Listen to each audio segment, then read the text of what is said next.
Mas a Bíblia declara que a terra está cheia da sua glória. Então, nesse livro de Isaías, você vê que eles estão a proclamar aquilo que já é. A terra está cheia da sua glória. Depois ele falou de Provérbios 25:2, que diz que essa glória, ela está encoberta. Não precisa colocar os textos aí, porque, viu, Giovana? Porque são textos da semana passada, eu só estou fazendo um resumo, tá bem? Depois ele vai lá para Provérbios 25:2 e diz que a glória de Deus, essa glória de Deus, ela está encoberta. Uau! Ela está encoberta. E depois começa a dizer que se essa glória está encoberta, ela precisa ser descoberta. E o texto da palavra do Senhor diz que esse descobrimento da glória de Deus, ela é feita, sabe por quem? Por mim e por você, pelos reis, pelos sacerdotes. E eu e você fomos chamados como reis e sacerdotes. Então sabe qual é a nossa missão? Descobrir, desvendar uma glória que está encoberta, uma glória que já é, porque lá em Isaías os anjos clamam: Santo, Santo, Santo, a terra está cheia da sua glória. Depois ele vai lá para João 17:22 e diz que Jesus diz ao Pai: a minha glória eu dei a eles. Ou seja, eu e você, nós somos criados com glória. A palavra de Deus diz que nós fomos criados pouco menores do que os anjos. Mas a palavra que está ali nesse texto é Elohim. Então, se é Elohim, não pode ser anjos. Nós somos criados um pouco menores do que Deus. Deus dividiu conosco um pouco da sua glória. Glória essa que está dentro de nós, que nós precisamos manifestar, e o diabo sabe que você precisa manifestar essa glória. O diabo sabe que dentro de você existe um potencial poderoso do Senhor para mudar situações, para mudar vidas, para mudar a nação, para mudar a sociedade, para mudar o prédio, o edifício em que você vive, para tocar a vida dos seus vizinhos. Para com o abrir da sua boca você decretar, espiritualmente falando, e as situações na sua casa serem totalmente mudadas. O diabo sabe. Então qual a intenção de Satanás? Ofuscar essa glória. Ele quer ofuscar a mim e quer ofuscar a você. Como que ele quer ofuscar? Fazendo com que eu e você não nos valorizemos. Não veja que há algo de Deus colocado em nós para poder ser manifestado. E depois ele deu o exemplo da semente lá do alface, do quintal ali do Arthur. Arthur plantou lá os seus alfaces. E eu achei interessante esse exemplo que ele deu. Porque depois ele pergunta assim para o Arthur: Arthur, o que é que você usou para que esses alfaces crescessem? Alfaces lindos. E ele falou: semente. Depois ele faz a comparação, porque dentro da semente já existia toda a glória necessária para que aquele alface nascesse e fosse da maneira que ele é. Percebe o que eu estou dizendo?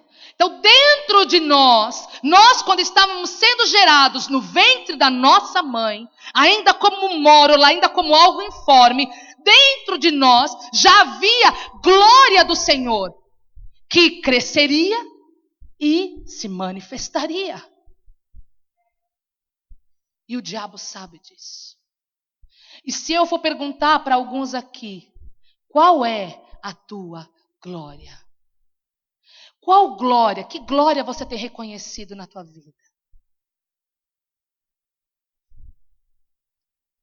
Se é que você tem reconhecido alguma glória de Deus na tua vida. Entende? Então a igreja, ela está nessa situação. Ela precisa descobrir uma glória que já existe. Só que a distração, a mornidão, o sono, não tem deixado ela descobrir a glória que ela precisa descobrir. Porque o dia que você descobrir a glória, a sua vida nunca mais será a mesma. Aí você olha para a vida de alguns e você vê que existem pecados crônicos em sua vida. Aí você olha pessoas que não conseguem sair daquela situação de pecado. Aí você olha para outras vidas, você vê que são pessoas que não conseguem sair daquele mesmo estilo de vida. E você vai, você ministra, você ora, você clama, você jejua com ela. E a situação continua na mesma. Por quê? Porque o diabo tem conseguido ofuscar a glória de Deus na vida dessa pessoa. Mas só que ela ainda não deu conta disso. Porque se ela desse conta disso, ela mudaria de vida. Ela tomaria uma posição e falaria: eu vou mudar de vida. E quantos dentro da igreja estão nessa situação?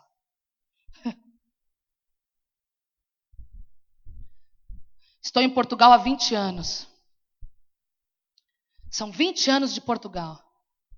Rodando essa nação de norte a sul. Ministrando líderes, ministrando igrejas. Porque quando nós chegamos aqui em Portugal, nós não chegamos logo como igreja. Não. Nós viemos como diretores da Missão Evangélica Shekinah para estabelecer uma visão de libertação e cura interior. Estabelecemos escola em Lisboa, no Cartacho, no Porto, no Algarve, em todo lado. Para treinar pessoas. Então eu sei do que eu estou falando. Eu sei do que eu estou falando. Eu conheço a realidade da igreja. No entanto, que quando o Senhor falou para nós, vocês vão abrir igreja, eu e meu marido lutamos 1 ano. Porque não queríamos abrir igreja, porque nós conhecemos a realidade da igreja. Percebe? Até que lutamos, até que não chegou mais, não deu mais. Claro, nós nunca vamos conseguir vencer o Senhor. E abrimos a igreja que o Senhor quisesse que abríssemos. Então não tem como. Não tem como eu separar aquilo que eu sempre vivi, deixar de ensinar a igreja algo que sempre vivemos e cremos e temos noção de que é assim. Não tem como. Mas custa muito às vezes, custa muito, como pastores, você ensinar e muitas vezes a pessoa não tomar uma posição, custa. Quem é pai e mãe aqui sabe o que eu estou falando. Não tem coisa pior do que você chegar num filho e falar para ele, ensinar os bons princípios. E depois, se calhar, ele chega aos 18 anos e se corrompe. E você vira e fala assim, aonde eu errei? É. E muitas vezes aí você vai ver e fala assim, não, eu não errei em lado nenhum. Porque eu criei o filho A da mesma maneira que eu criei o filho B. O que acontece é que cada um deles tem o seu caráter, tem o seu temperamento e tem dentro deles algo chamado livre-arbítrio. E que eles vão fazer aquilo que eles quiserem. Mas eu tenho que ser um exemplo, eu tenho que ser aquela pessoa que eles olham dentro de casa e falam, eu quero ser como a minha mãe, eu quero ser como meu pai. A mesma coisa é a igreja. E nós aqui trabalhamos dentro dessa visão de paternidade. É normal aqui as pessoas me chamarem de mãe e muitas vezes chamar o apóstolo de pai, porque nós trabalhamos com isso.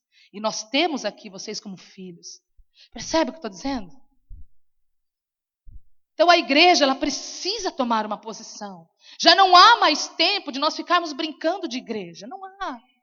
Não há mais. Não há mais tempo de ficarmos querendo encher igreja porque é bonito e sai bonito na filmagem e fica bonito no YouTube. Vai fazer um merchandising muito fiche para a igreja. E as pessoas vão ver, olha, aquela igreja no Feijó, é cheia, é ficha, é da hora. Não estamos mais em tempo disso. Não dá mais. Jesus está voltando e ou nós mudamos de vida ou mudamos de vida. Ou nós tomamos uma posição como igreja e juntos, no mesmo espírito, nós resolvemos, não, vamos resolver, vamos mudar as situações, vamos mudar as circunstâncias, vamos ser a resposta para o Feijó, vamos ser a resposta para Odivelas, vamos ser a resposta para o Porto, vamos ser a resposta para Londres, vamos ser a resposta. Ou nós tomamos essa posição, ou sentamos na nossa cadeirinha confortável, e esperamos o autocarro que vai para o céu, porque um dia ele passa. E aí eu espero para ver se eu vou ou não vou. Porque eu estou correndo um grande risco. Mas o que é certo é que Jesus disse que eu dei a minha glória a eles. Jesus dividiu a glória dele conosco. A glória de Deus em nós. Mas a revelação power dessa pregação da semana passada, ela está em Abacuque 2,14. Que parece um versículo que contradiz Isaías 6,3. Porque Isaías diz que a terra está cheia da sua glória. E Abacuque diz que porque a terra se encherá do conhecimento da glória. Está falando aqui de futuro. Enquanto Isaías afirma que é presente, está, é já, é hoje. Lá em Abacuque fala de futuro. Se encherá. Mas não é se encherá da glória. Se você prestar atenção, existe uma palavra aí, que é conhecimento. Percebe? Falta aí, conhecimento dessa glória. Sabe por que nós perecemos? Sabe por que nós não nos posicionamos e não nos alinhamos? Porque falta-nos conhecer, desvendar essa glória. Amém? Há uma glória de Deus em você. Diga isso para o teu irmão, há uma glória de Deus em você. Diga para ele mais alto, porque eu acho que ele não entendeu.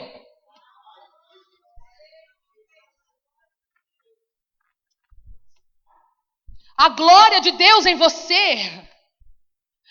A glória de Deus em você. E a tua glória não é melhor do que a minha, nem a minha é melhor do que a tua. A glória que o Senhor depositou em cada um de nós é para que nós juntos possamos manifestá-la de uma maneira poderosa, como igreja do Senhor que somos, onde quer que nós estejamos estabelecidos. Amém? Posso ouvir um amém? Amém. Então a terra se encherá do conhecimento da sua glória. E é isso que nós clamamos. Senhor, faz a terra conhecer. Faz, Senhor, Pai, a igreja parar de ficar preocupada com seu próprio umbigo e faz ela entender que ela precisa ter conhecimento da glória, o seu chamado, a sua posição. Essa é a nossa oração. Amém?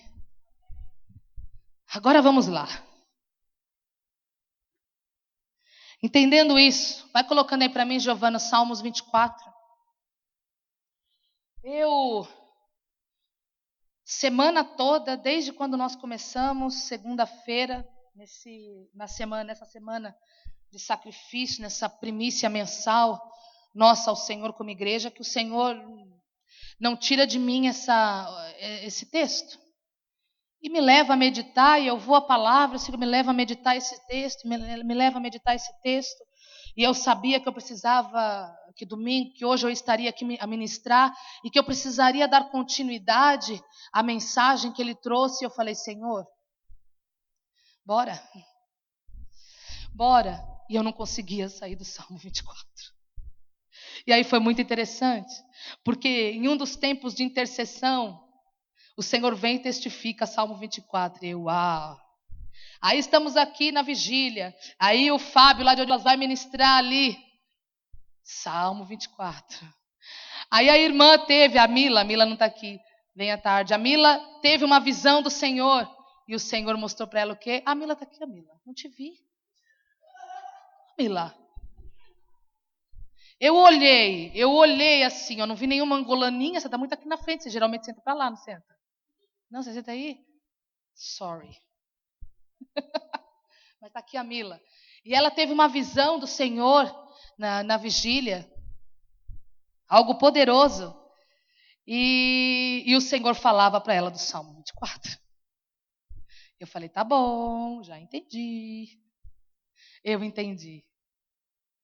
Queridos, não vamos permitir que Satanás ofusque a glória que o Senhor colocou na nossa vida através do pecado.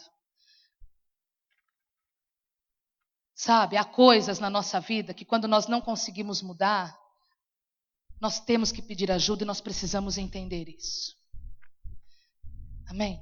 Nós precisamos pedir ajuda. Quem nunca errou, atire a primeira pedra. Quem nunca errou, atire a primeira pedra. Mas há situações que nós não conseguimos lidar com elas. Há situações, não digo só de pecado, mas N situações que nós não conseguimos lidar com elas. Porque é mais forte do que nós.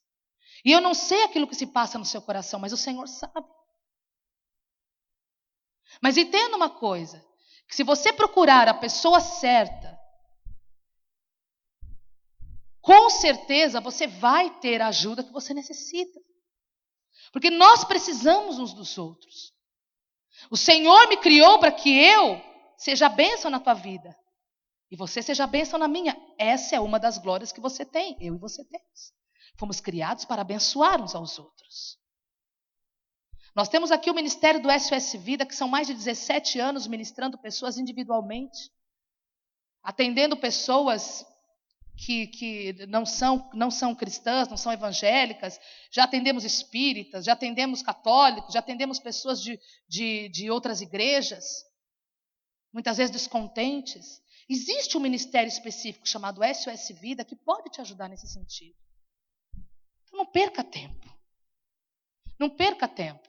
Porque quando eu falo eu não consigo, Deus ainda pode agir. Agora, quando você fala eu não posso, o Espírito Santo também ainda tem como entrar aí e poder resolver a situação. Mas quando você fala eu não quero, nem Deus pode fazer alguma coisa. Porque uma das coisas que o Espírito Santo é, que Deus é, eu vou te dizer uma coisa, ele é cavalheiro. Ele não faz nada além daquilo que você permitir que ele faça. O diabo não, ele veio para matar, roubar e destruir. Então ele entra, ele arromba, ele não quer nem saber se você gosta ou se você não gosta. Ele usa pessoas para te machucar, sim. Ele usa até mesmo pai, mãe, família. São os primeiros. Ele não quer saber se você gosta ou não. Se você está bem emocionalmente ou não. Ele vem com as dele e acabou. Agora o Espírito Santo, ele é cavalheiro, entenda isso. E ele só vai até onde você permitir. Se a conversa hoje é alinhamento, é descobrir a glória de Deus, você precisa tomar uma posição em relação a isso. Se você não consegue, pede ajuda. Você está no lugar certo, pede ajuda. Vamos para o Salmo 24. Eu vou ler aqui a minha tradução, que diz assim: do Senhor é a terra e a sua plenitude, o mundo e aqueles que nele habitam. Olha o salmista aqui declarando a glória de Deus. Está falando da glória dele. Dele é o mundo, e todos aqueles que nele habitam são do Senhor. Toda a plenitude da terra é do Senhor. Alô, você é do Senhor. Você foi criado por Ele. Entenda uma coisa, não há escolha. Não há escolha. Se você está aqui nesta manhã, é porque Deus tem um propósito poderoso para a tua vida.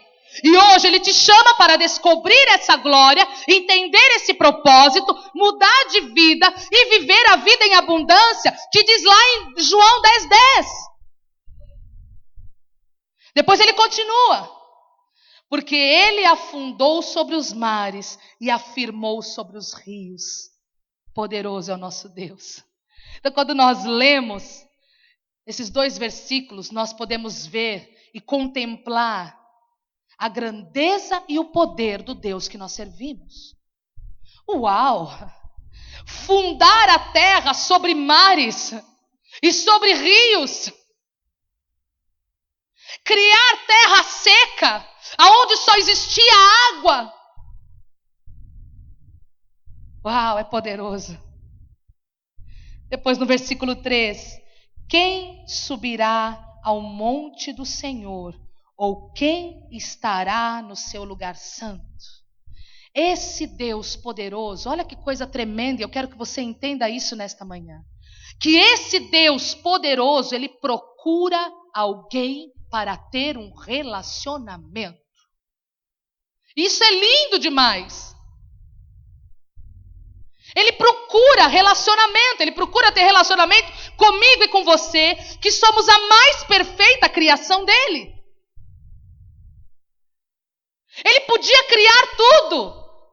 E pronto, ele é Deus, ele é soberano. Ele faz aquilo que ele quiser. Mas ele escolheu eu e você, a principal criação dele, para ter um relacionamento. Aí você olha para você próprio e fala: eu?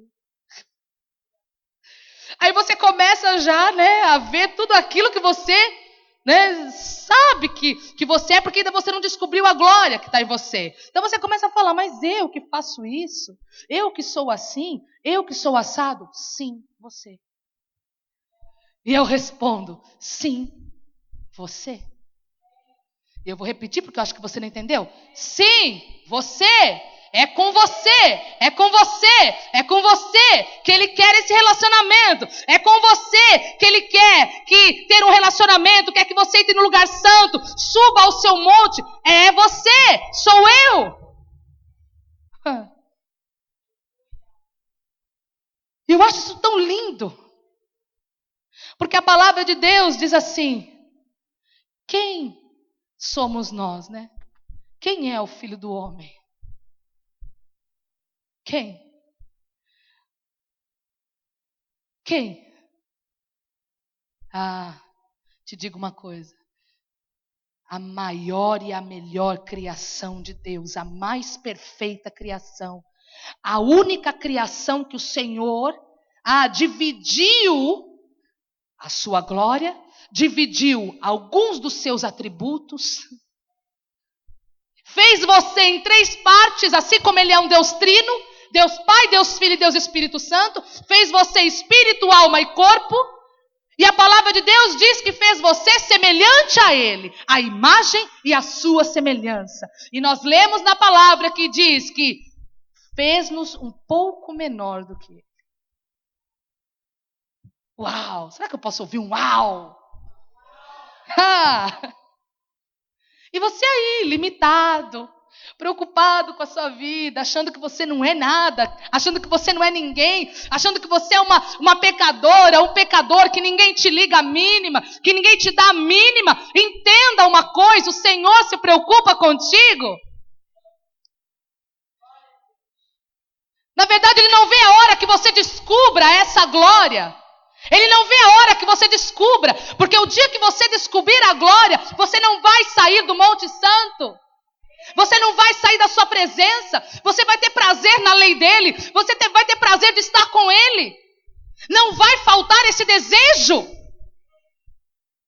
Então esse é o maior desejo dele. Vai, descobre. Descobre. Está em você o descobrir essa glória. A palavra de Deus diz que nós, reis e sacerdotes, vamos descobrir essa glória. Então descobre. Esforça-te. Tem bom ânimo. O Senhor é contigo, Ele te escolheu, Ele te ama, tem propósitos para a tua vida, poderosos que os teus olhos não conseguem ver e você não consegue nem entender, porque somos limitados. Mas entenda, tem. Aí no versículo 4, ele diz: aquele que é limpo de mãos e puro de coração, que não entrega a sua alma à vaidade, nem jura enganosamente. Ele fala esse versículo 4 porque esse tipo de pessoa, ou seja, só subirá esse monte do Senhor aquele que é limpo de mãos, puro de coração, que não entrega a sua alma à vaidade, nem jura enganosamente. E nós vamos trabalhar um pouquinho neste sentido. Por quê? Porque quando o diabo ele é o maior enganador, ele é o inimigo da nossa vida. Quando ele tenta ofuscar a nossa vida, porque ele sabe que o nosso lugar é na presença do Senhor, e é para isso que nós fomos criados, aí você olha para mim e fala assim: então quer dizer que agora eu vou ter que estar sempre num monte? Será que agora eu vou ter que ter a sua vida? Vou ter que agora, né, estar aí cantando, pregando e fazendo e acontecendo? Eu não estou falando disso. Eu não estou falando disso. Eu estou falando de uma vida com Deus. Não estou falando de você ser beato, né? Beato de igreja. Não estou falando disso. Muitos nos chamam de beatos. Quem aqui já foi chamado de beata? Eu já fui. Eu já fui chamada de beata. Pode me chamar do que for. Nem aí. Amém? É assim, o que Deus quer com você é um relacionamento. Agora, quando você estiver aberto para esse relacionamento, você vai entender qual o tempo certo desse relacionamento, a hora certa desse relacionamento. Com Adão e Eva, por exemplo, a toda a viração do dia o Senhor aparecia. Eles tinham uma vida normal. Ou você pensa que Adão não tinha trabalho para administrar aquele jardim do Éden? Você pensa que era fácil? Ele era sozinho com a sua mulher. Ele tinha que administrar aquilo tudo. Você pensa que foi fácil colocar nome em todos os animais da terra? E lembrar do nome de todos? Você lembra de quantos? É o porquinho, o cachorrinho, o gatinho, os básicos. Porque, na verdade, né? Agora Adão não tinha que chamar todos pelo nome. Então Adão administrava aquilo. Ele foi chamado para isso. Só que na viração do dia o Senhor se encontrava com ele. Então, quando você descobrir a glória, quando você entender isso, vai haver um encontro marcado entre você e o Senhor todos os dias. E isso é entre você e Ele. Eu não sou ninguém, ninguém é ninguém para falar assim para você. É tanto tempo, é 2 horas, é 3 horas, é 4 horas. Não! O tempo que determina é Ele. O Senhor que te chamou, o Senhor que te escolheu. O Senhor que te chama para estar no lugar santo, no monte santo. Aí o diabo entra, porque ele sabe disso tudo. Então ele entra para tentar ofuscar. Aleluia. E a coisa aqui é feia, viu, gente? Digo já. Então o diabo sabe e ele tenta ofuscar. Ele vai tentar ofuscar de todas as formas possíveis e imagináveis. Por isso ele não vai querer que você suba ao monte. Então ele não vai querer que você tenha mãos puras, coração limpo. Nem entregue, ele vai querer que você entregue a sua alma à vaidade e jure enganosamente. Agora vamos pegar aquele que é limpo de mãos. Mãos são mãos que abençoam. Para que nós usamos a nossa mão? Quando nós olhamos para as nossas mãos, o que seria de nós sem as mãos? Mãos alimentam, mãos abençoam. Eu costumo dizer para as mães da nossa igreja, nunca corrija o seu filho com as mãos. Sempre tenha um objeto específico para corrigir o seu filho. Porque a Bíblia nos ensina a corrigir, mas tenha um objeto. Por quê? Porque teu filho tem que olhar para as suas mãos como mãos que abençoam, como mãos que acarinham. Os nossos filhos não podem ter medo da nossa mão. Amém? Mas de vez em quando a mão vai a mão mesmo, né? Vai o que tiver na frente. Mas diga uma coisa. Olha, Deus é tão lindo que Ele te dá a oportunidade de você chegar. Viu que você corrigiu mal? Filho, me perdoa. Me perdoa porque eu te corrigi mal. Mas entenda, a tua mão é para abençoar, é para carinhar. Então, quando a Bíblia fala de mãos limpas, é isso. Mãos que não são usadas pelo diabo, por exemplo, para roubo. Eu digo até de pequenas coisas. Quantos de nós, tomamos algo emprestado nas nossas mãos e aquilo foi ficando, foi ficando, foi ficando, foi ficando. A pessoa que me emprestou esqueceu e eu achei bem que ela esqueceu. Isso se chama o quê? Isso se chama o quê? Isso se chama o quê? Ainda bem que não foi eu que disse. Entende? Roubo, também de pequenas coisas. Então nós muitas vezes vemos, sabe, coisa mínima, pouca, mas que não deixa de ser roubo. Que não deixa de ser roubo. Então quando ele fala de mãos limpas, são as mãos também que nós levantamos a Deus em adoração. E quantos dentro da igreja, não estou falando de pessoas aí fora, ou pessoas que não têm não têm esse convívio dentro de uma igreja, não sabe o que é levantar as suas mãos em adoração. Mas um filho de Deus tem dó. No momento de adoração, não conseguir ter dificuldade de levantar as suas mãos em rendição ao Senhor, declarando para Ele, Senhor, eu sou o teu. Porque quando nós levantamos a nossa mão, é sinal de rendição. Quando o ladrão vem te assaltar, o que ele faz? Mão, larga, levanta tua mão, não quero, mão para trás. Por quê? Para te render. Quando nós levantamos a mão em adoração, nada mais é do que eu estou a me render a ti, Senhor.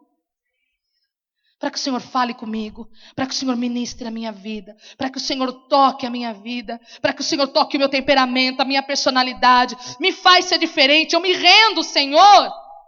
E nós vemos filhos de Deus com essa dificuldade. Olha aí o diabo tentando ofuscar.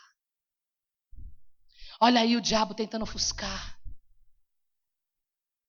Pegar algo de alguém sem pedir, ir na casa de alguém simplesmente por ir, mesmo que você já tenha uma convivência com essa pessoa de tanto tempo.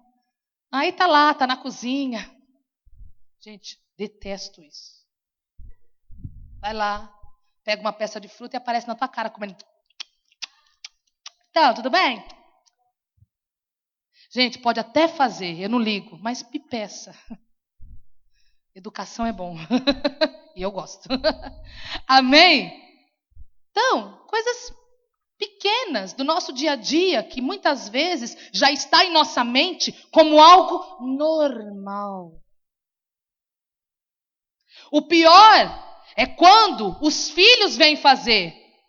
Porque aí já estão virando discípulos. E aí a coisa é séria. Já começam a virar discípulos. Aí, sabe aquela coisa que vai passando de geração em geração? Só que aquilo que não é bom, exatamente isso. Então, mãos limpas. E o diabo tenta de alguma forma ofuscar a sua mão, tirar a glória. O motivo para o qual as suas mãos foram criadas. Aí depois ele continua. Ele fala de puro coração. Todas as vezes que a Bíblia vai falar de coração, ela está falando de emoções, ela está falando de mente, emoções estão ligadas à alma. Quando fala de coração puro, está falando do quê? De uma alma sarada. Quantos dentro da igreja estão traumatizados, estão aí cheios de problemas e situações, com falta de perdão, tem dificuldade de perdoar o irmão que pisou no teu calo. Por causa de situações mal resolvidas. Quantos estamos assim? Amargurados. Eu cansei. Já não confio mais em ninguém. Agora eu confio só na palavra de Deus e só confio na minha palavra. Não confio mais em ninguém. Morreu. Todo mundo para mim morreu. Ou seja, a pessoa chega a um ponto de estar saturada, cansada. E nós chamamos uma pessoa dessa como? Está amargurada. Aí quando vai ter algum tipo de relacionamento, cria aquela barreira terrível, que para você perfurar essa barreira, só Jesus. Quantos cafés nós temos que chamar para tomar no fórum, né, Tânia? Para furar barreiras de relacionamento. Mas a culpa não é dela. Não, eu vou te dizer uma coisa, Nós não temos culpas de sermos marcados. Mas a maneira em que eu reajo à marca e que o diabo quer fazer na minha vida, eu tenho culpa sim, desculpa. Desculpa, mas eu tenho. Eu tenho a liberdade de deixar aquilo me causar moça ou não. Se causou moça, tudo bem, causou, bati o carro, causou moça, pronto. Mas tem conserto? Tem. Vai procurar conserto, vai procurar ajuda. Desse jeito você não pode continuar. A palavra de Deus fala do coração puro. O Senhor quer ter relacionamento com alguém que tem coração puro. Porque se você tem problema de relacionamento com o teu irmão, você com certeza vai ter problema de relacionamento com Deus. Se você tem problema de relacionamento com seu pai, com a sua mãe, você vai ter dificuldade de ver Deus como pai na sua vida. Percebe o que eu estou dizendo? Entenda, nós somos seres espirituais, movidos por um mundo espiritual. E as coisas espirituais, tanto más como boas, elas se manifestam no físico. Você pensa que muitas vezes as coisas acontecem por acaso, mas eu digo para você, não. Nem tudo é natural. Nem tudo é natural.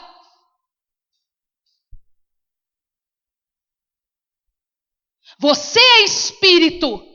Você vive no mundo espiritual. Entre esse palco e essas cadeiras, existe um mundo espiritual que eu não vejo o que está a acontecer, a não ser que Deus abra os meus olhos. Sobre a tua cabeça existe um mundo espiritual que você não sabe o que está a se passar em cima da tua cabeça. E setas são lançadas e coisas acontecem. E nós achando que é tudo natural.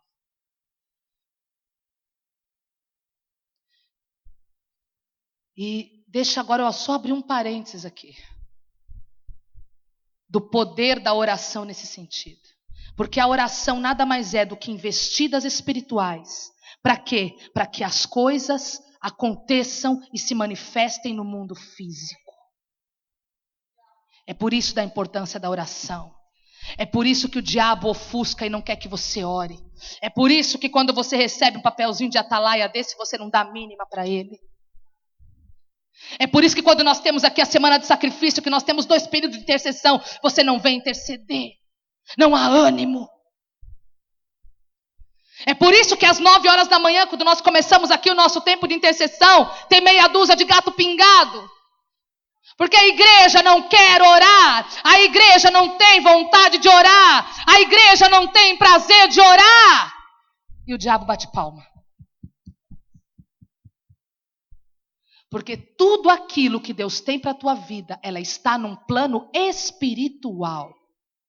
A nível da tua família, a nível da tua vida pessoal, a nível da tua vida profissional. Todo o seu período aqui na terra estão determinados no mundo espiritual. E se você não chamar a existência através da oração, não vai acontecer. E aí sabe o que acontece? Você está dentro da igreja frustrado.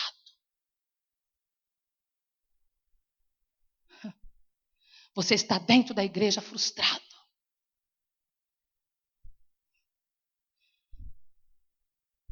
Está o coração puro. Se você hoje sair daqui ainda, aliás, vou melhorar isso. Se você sair daqui entendendo que os traumas podem até ter vindo, situações podem até ter causado moça na tua vida. Mas se você sair daqui entendendo que tem conserto, a sua vida nunca mais será a mesma. Se você deixar a glória de Deus tocar a tua vida, nunca mais você será o mesmo, nem a mesma. Depois ele continua falando que não entrega a sua alma à vaidade. Algumas traduções falam falsidade, aqui fala o quê? Vaidade. Algumas traduções falam falsidade. E eu fui ver o que significa vaidade. Vaidade significa fútil, vão, que não possui conteúdo, excesso de valor dado à aparência, em busca da admiração de outras pessoas, ostentação, exibicionismo, característica de um orgulhoso, ou seja, ter ligação com orgulho, idolatria. Eu vou dizer uma coisa. Foi o que eu ministrei aqui na nossa reunião de estratégia de visão com o pessoal de louvor e dança. Um pouco de vaidade não faz mal a ninguém. Você fazer depilação, você arrumar o cabelo, você, sabe, arrumar as unhas, né, Lu? Arrumar as unhas, arranjar os pezinhos, né? Não há problema nenhum. Você gostar de se vestir bem, tanto homens como mulheres, bem e decentemente, não há problema algum. Mas agora, quando isso se torna um excesso, tipo, vou dar um exemplo aqui para vocês. Vai para as redes sociais. Instagram, foto, selfie.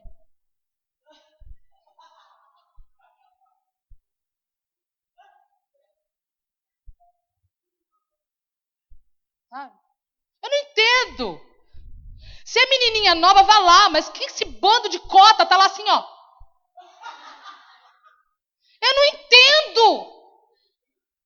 Parece que nunca foram adolescente. O pior é que eu vejo homens de Deus postando sua coleção de relógios no Instagram. Eu passei, sem brincadeira. Aí vai a outra, mulher de Deus. Não estou falando gente do mundo, não, porque gente do mundo damos um desconto. Entendeu? Porque é do mundo, não tem conhecimento da glória de Deus. Não sabe o propósito para o qual foi criado. Mas mulheres de Deus. Modelito tal. Modelito para a reunião de não sei o quê.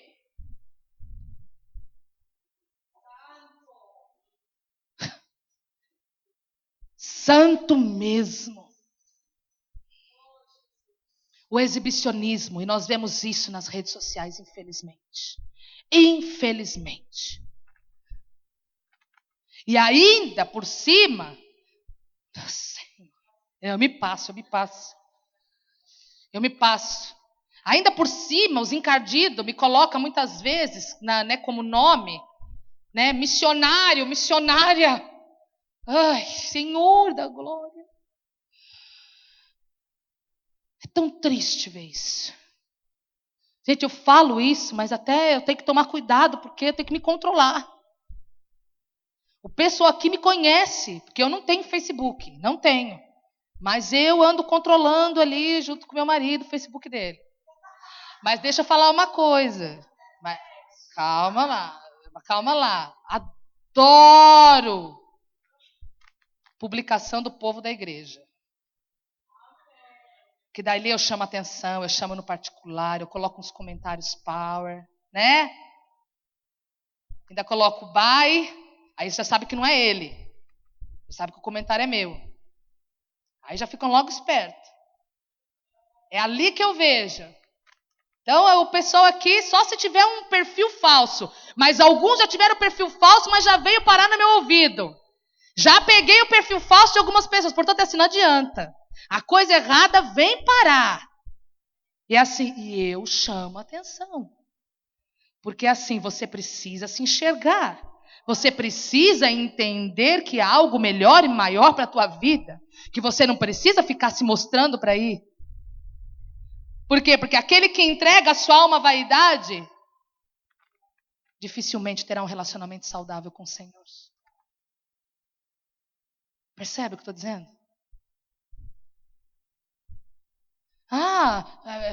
Posso postar coisa? Pode postar foto de viagem. E aqueles então? Nossa, tem gente que posta comida. Ou o que temos para hoje. Vê se ele posta arroz com ovo. Você já viu gente postando arroz com ovo? Também não. Né? Aí você pensa, né? Olha, esse irmão aí, ó. Só alegria a vida dele. Só alegria a vida dele. É vidão! É vidão! Só que a gente sabe que no fundo não é isso.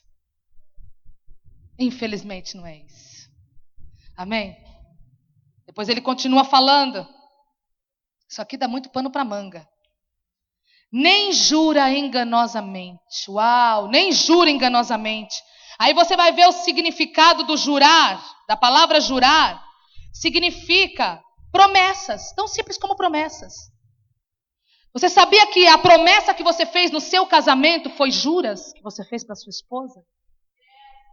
E juras que o seu marido fez para você e você fez para ele? Você sabia disso? Só não vou perguntar se você jurou enganosamente.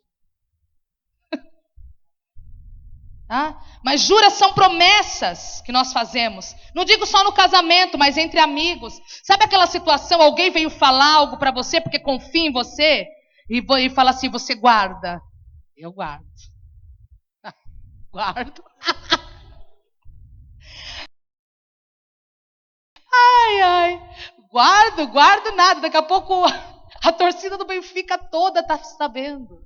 Sabe o que é isso? Você jurou enganosamente, você foi falso, você foi mentiroso.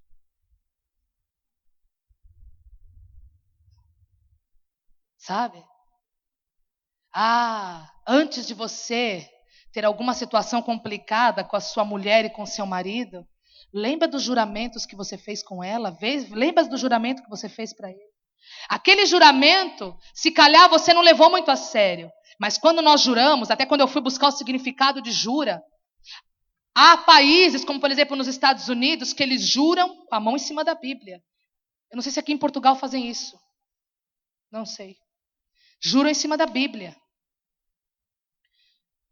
Juram diante de alguma divindade espiritual. Né? As senhoras todas.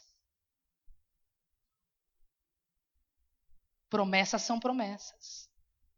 Você pode se esquecer das promessas, mas o Senhor e o mundo espiritual não esquecem. Eu vou repetir porque você não entendeu.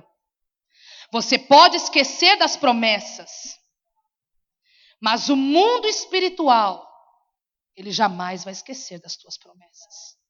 E vai haver uma cobrança. E vai haver uma cobrança.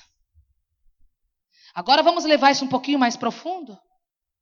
Quantas juras, quantas promessas nós fazemos para o Senhor? A primeira promessa quando nós fazemos para o Senhor é aquela de que Tu és o meu Senhor e meu Salvador. Quando nós aceitamos Ele para ser Senhor e Salvador da nossa vida. Aí eu pergunto para você, até que ponto Ele tem sido Senhor? Porque Salvador todo mundo quer. Né? Salvador todo mundo quer. Tá morrendo afogado, me salva! Né? Até o ateu fala, meu Deus! Mas até que ponto Ele tem sido o seu Senhor?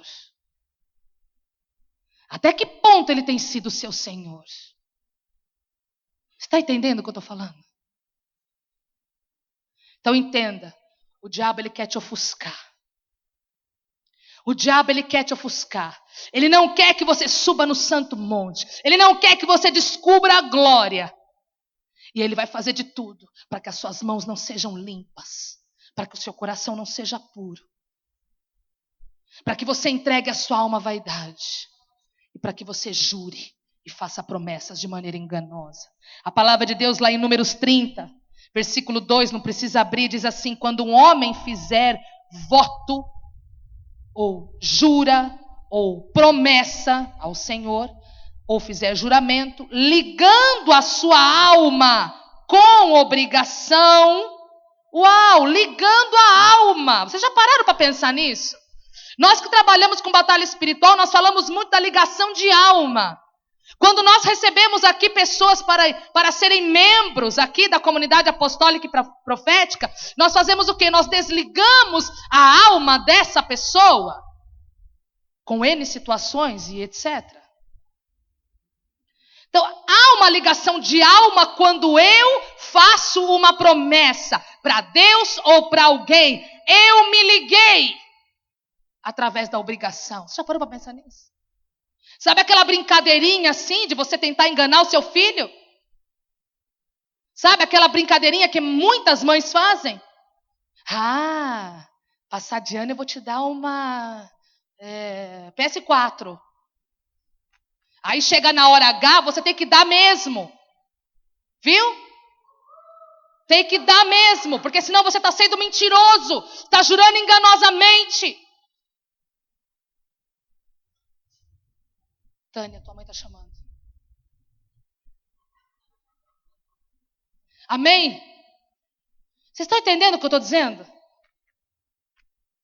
Então, vou ler de novo. Quando o homem fizer voto ao Senhor, ou fizer juramento, ligando a sua alma com obrigação, impondo restrições a si próprio, diz algumas traduções, impondo restrições a si próprio, porque quando eu juro ou quando eu faço alguma promessa, eu imponho restrições a mim própria. Não é para falar, eu não vou falar. É para mim fazer, eu vou fazer. Mesmo que isso me custe, eu vou fazer, porque eu me propus a fazer. Então eu vou fazer. Não adianta eu chegar na hora e falar assim, não dá. Isso é engano. Isso é engano. Aí lá no versículo 5, ali voltando aos Salmos 24, ele diz: este receberá a bênção do Senhor e a justiça do Deus da salvação. Tudo isso que eu falei para vocês. Se vocês saírem hoje entendendo essa situação, você vai ver que você receberá a bênção do Senhor. Você receberá justiça. Justiça é parte do reino. Nós temos falado aqui nestas semanas, nos domingos passados, o reino de Deus é justiça, paz e alegria no Espírito. Quer experimentar a justiça do Senhor? Tenha mãos limpas, coração puro, não entregue a sua alma à vaidade, não jure enganosamente. Quer receber bênçãos do Senhor? É isso que você quer? Tenha mãos limpas, tenha o coração puro, não jure enganosamente, não entregue a sua alma à vaidade. E para acabar, aí ele começa. Uou, né? Esta é a geração daqueles que buscam a tua face. Realmente, daqueles que já descobriram a glória de Deus. Aí depois ele fala: levantai, ó portas, as vossas cabeças.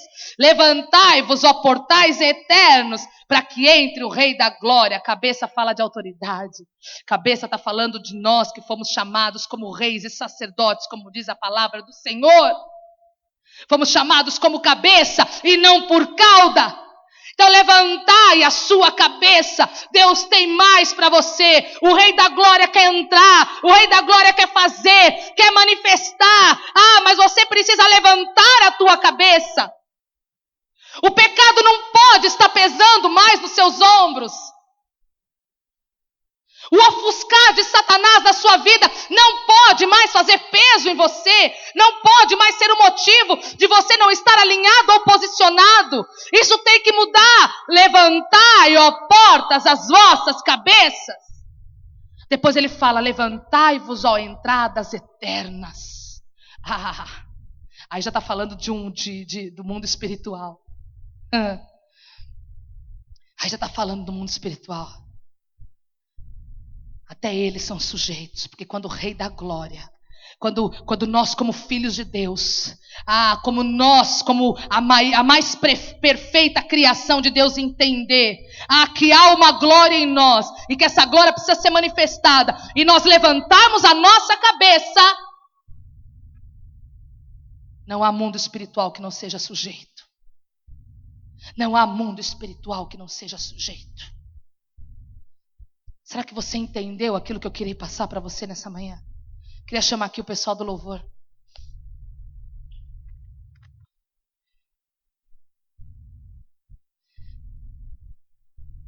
Será que você conseguiu entender aquilo que eu quis passar para você? Nesta manhã, não há mais tempo de ficar ofuscado. Não há mais tempo de ficar ofuscado. Diga isso para o teu irmão: não há mais tempo de ficar ofuscado. Fala para ele isso: não há mais tempo de ficar ofuscado.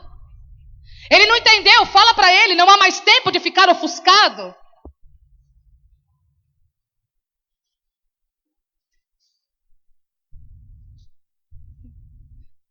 Fala para ele assim: é tempo de você manifestar a glória de Deus que há em você. Fala para ele: é tempo de você manifestar a glória de Deus que está em você. Aonde quer que você esteja. Aonde quer que você esteja. Deus quer marcar um tempo novo na tua vida, mas é necessário um alinhamento. Deus quer marcar um tempo novo na tua vida, mas é necessário que você seja o primeiro a entender. Deus quer marcar encontros com você, mas é necessário que você também queira esse encontro. Deus quer mudar a tua vida e a tua condição de vida, mas é importante você entender que você precisa, em primeiro lugar,